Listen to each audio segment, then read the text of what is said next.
Today we'll call down to probably the most common issue that we get as plumbers. The customer explained that every time they turn their hot tap on, water will just seem to drip out of here. Now, after assessing it from underneath and from the top, I noticed that the hardware to the actual plumbing was fine. Meaning that what that means is that usually the hardware inside this tap seems to be a little bit corroded, or it's just completely deteriorated.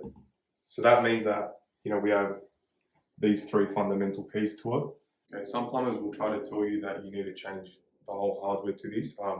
That is a bit of an upsell because these taps are made to be serviced.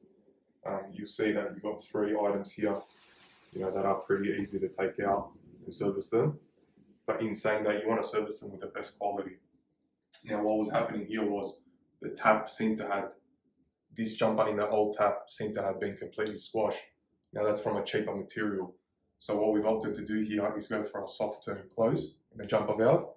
And I'll just demonstrate to you what happens here. So with barely any force, just completely closes, which is a great thing because if you have a family of 4, 5, 6 and you're using this countless times, applying that pressure constantly will cause it to deteriorate. Whereas if you opt for something that's a little bit more expensive, the longevity in it is much better.